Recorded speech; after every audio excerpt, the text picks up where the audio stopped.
Today, Annie Warren give us a breakdown of the stages, symptoms, red flags, and more about grief and depression. What are the stages? What are the stages, symptoms, and the red flags of grief and depression? Okay, at first, let me explain that grief and depression are two different things. Mm-hmm. Even though depression can be one of the symptoms of grief, depression has a whole diagnosis of its own. Okay, now let me start with depression. With depression, there are three sections of moods, of symptoms that you can have. You can have the emotional signs, you can have the physical signs, and the social signs. Now, with the emotional signs, the symptoms you would look for is low mood. In other words, a person looks sad, and you know their behavior is down. Mm-hmm. Okay, low self-esteem. You may feel like I'm not worth living, or nobody cares about me. I'm not good enough. Yeah. Okay, and lack of motivation, but you don't feel like you don't find the need to do the things that you're normally used to doing. Difficulty making decisions, like you can't make up your mind what you want to do because you're depressed. You don't have any enjoyment in life anymore. You can deal with anxiety, self-harming behavior. You can be tearful, feelings of guilt because you're depressed, irritability, losing your temper, and feeling empty and hopeless. Those are the emotional symptoms of the depression.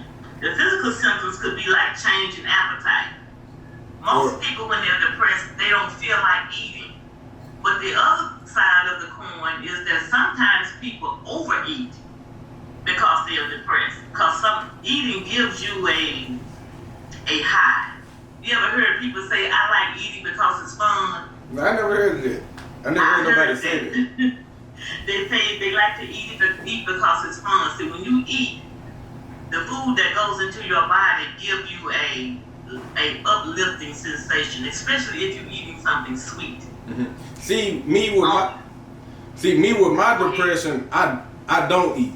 I like if I do like it'll be a smoothie or something a day, but food wise, I don't eat. Mm-hmm. So that's me with my depression. Like this, this is my second time being like real depressed from when I lost my grandma. Like when I lost my grandma, like the first year that I started grieving, I didn't grieve when she left. The second year, no appetite. Well, at the beginning there was an appetite because I had gained weight. So then again, when I got deep in that stage again, no appetite. Well, let me ask you something. When you had an appetite and you gained weight, were you eating because you were hungry, or were you eating because it made you feel better? I'm gonna be honest. I would eat and lay down, like no type of interest in that. Go to school, come home in the dark, and eat like it was. I don't know. I was always hungry. Well, that's something to think about. Because some people do overeat. And they eat because it just makes them feel better. I've had my issues with depression as well. And my depression was related to grief because of the loss of my husband. Mm-hmm. When I had to pay attention to myself.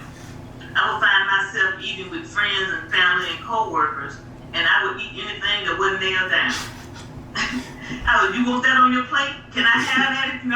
And would be full. And when I would eat it, I would get a little bit of joy from eating. And of course, I gained a lot of weight during that time. But I had to get myself lined up. It took some time, but I had to get myself lined up because I was eating myself into obesity, trying to feel better. Okay, waking up, having a sleep disturbance is also a physical form of depression. Restlessness as well. Sometimes people don't sleep well, don't sleep through the night. It took me some years to start sleeping all the way through the night when normally a storm wouldn't even wake me up. Because I was a heavy sleeper. Mm-hmm. But after I went into that depression, just not sleeping through the night was common. Like tossing and turning. Well, yeah, I could wake up in the middle of the night and can't go back to sleep. That was out of the ordinary for me. And when that And when that happens with me, that's when I get up baking cookies. When I just cook, like I just be having to do something. Do you eat what you cook when you do it? I'll eat like a small portion of the real. I'll be like, I don't even know. I think I just have to get up and do something. Okay. Well, if it works for you, but normally I try to stay there until I go back to sleep. Because if I didn't, I would be tired the next day, not able to function the way I normally would function because I didn't have enough sleep.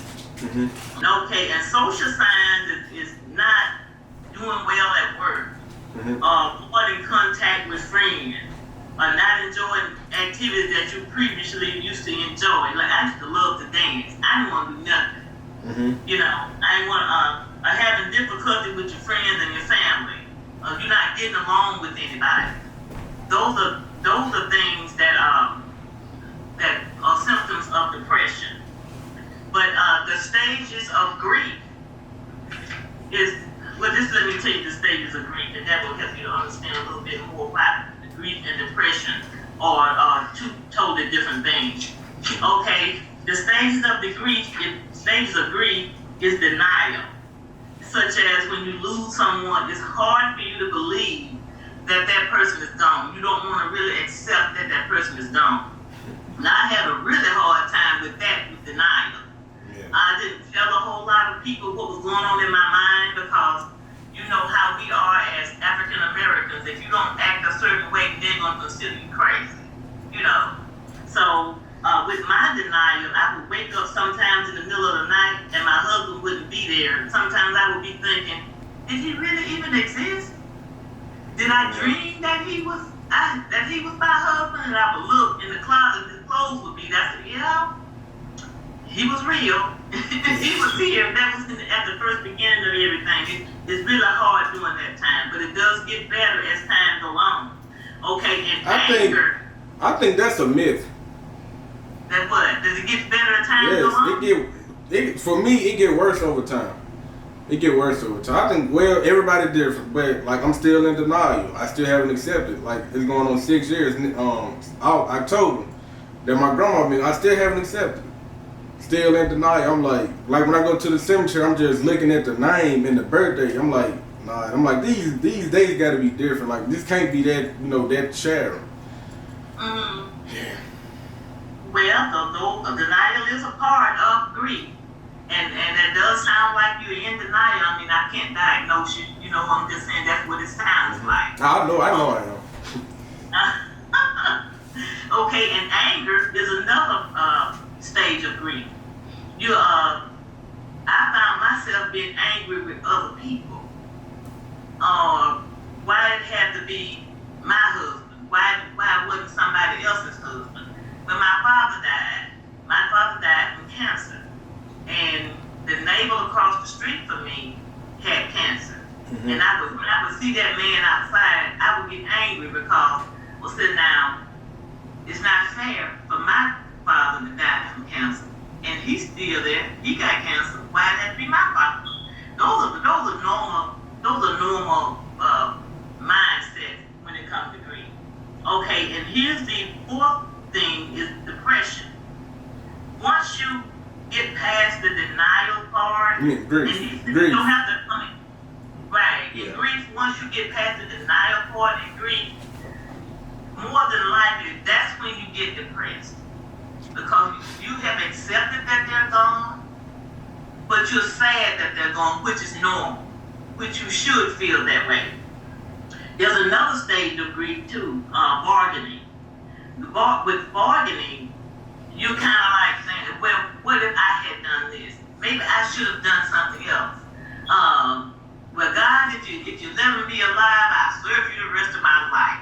Things like that, those bargaining. But of course, those things are normal, but they don't help. And acceptance is once you get to the point where you have finally decided that this person is gone and they're not coming back. That's the acceptance stage. Then you have pretty much made it through the rough part of grieving. And just for the record, these things don't have to happen in any certain order, and you don't have to have them all. Right. And just because you make it through one one part of one of the stages, it don't mean you won't go back to. Well, I'm gonna be honest. From what you just named, I'm in the first 4, but the last one, I don't think I'll never get to that one. But I really I just learned from you that I'm still in the first 4. Everything at once. So. But they could be done one at a time, or they can be in combination with each other. Okay, but getting to acceptance doesn't mean that you're not gonna miss them. It doesn't mean that everything is over. You learn to live your life without that person in your life. Grief comes from loss. And you don't have to be grieving the loss of a person. You can be grieving the loss of a job, a loss of a significant relationship in your life. Maybe you ended up getting a divorce, or the person is not dead, they're just no longer in your life anymore. Or someone moved away and you missed them. All of these things are loss. Loss of an ability to do something in your life. Like if someone is used to working for themselves and caring for themselves and living alone and being independent, sometimes people end up in positions where they have to have help. It doesn't mean that the help is not good. It's just that the person is missing not having to have the help. That's a loss to them. So they're going to go through the stages of grief as well from things like that. Okay, and what you can do as far as grief is concerned is to self-care. You need to take care of yourself. You need to ensure that you are eating if you are the type of person who don't want to eat because they're grieving. You need to prepare yourself for things that you did with that person, such as holidays and outings that you did with them. You need to prepare yourself for those things because when they come, they're not going to be the same. They're not going to feel the same. So you need to get ready for those things. And with grief, you need to grieve. You need to lean into it. Some people call it leaning into it. Mm-hmm. But actually what you're doing is you are allowing the grief to happen so you can progress through it, process through it. Because if you try to fight it, it's just going to remain inside of you until you work through it. Right. That makes sense. So if you're fighting the fact that your grandmother is gone, and you're opening yourself up to not processing the grief. I'm still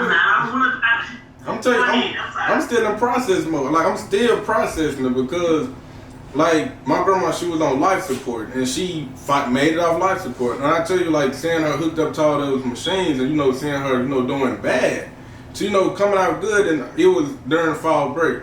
I spent my whole fall break at the hospital. Just me. Just me out of all her grandchildren. The others they'll go visit, but they got banned from the hospital. But I was the only one there, so I was in the room like when she woke up, and I was in there when she woke up. Like I seen, my grandma to do better. Like she took tests and everything. She passed all her tests, vitals, everything looking good. So she was coming out like that was Tuesday, October 18th. I'll never forget. She was supposed to come home on the 19th. So, before she leaves, she was back her normal self talking about what she gonna cook, all that, this and that. So it's like for me seeing my grandma do bad to good, about to be ready to come home, then go home, a few hours later, boom, my auntie come to the house saying that, like, nah, I'm still processing it. Like, that's why I can't accept it, like, nah, yeah. So, yeah, it's just, I handle grief different. Like, a lot of people tell me, you need to get over these deaths. Like, nah, y'all can't tell me how to feel about, people I love. And that was the first person I lost ever close to me. Like, 16 years, this when I first met death. And it's like, since then, all I've been saying is, behind the scenes on TV shows and seeing my loved ones go down the ground. Like, that's all I've been saying lately. So it's like a normal to me. And I know yeah.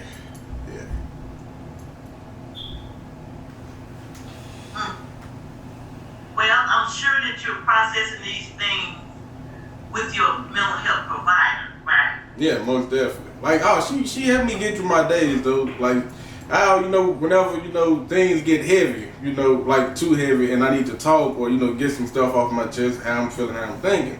So I call, we talk and, some things I really try not to tell her at the time, but, she get it out of me some way. Some way. So, yeah, I, cry all that, feel better afterwards and, different days, different times it'll come back, but it don't be as hard as it was before I talked to her. Well, just let me say that I think it's wonderful of you to take care of yourself, to get a mental health provider in order to help you to cope with the things that you're going through in your life, especially being a young African American male.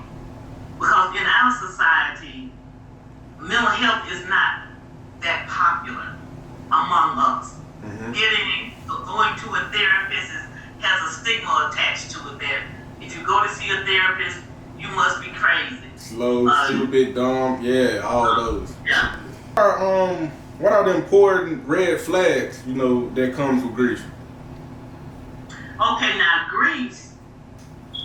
Now, if a person gets depressed to the point where they feel like they don't want to live anymore, or they feel like they're going to harm themselves, if they start giving away valuable items, it's because they have made peace with the fact that they're no longer going to want to be here on this earth. So that would be the time for the mental health professional to talk with that person and find out what their intent are. And if that person expressed or demonstrated an intent that they're going to harm themselves or take their life, then you need to notify the proper authorities to save that person from themselves. Okay, I have one last question before we get off. What else? I mean, not one question. Well, it's a question. What are some tips you can share, to those who's watching that's currently dealing with grief, that don't know how to deal with it or, start to deal with it? Okay, I would say to anyone who's dealing with grief, is to simply do that, to grieve, to go through the grieving process.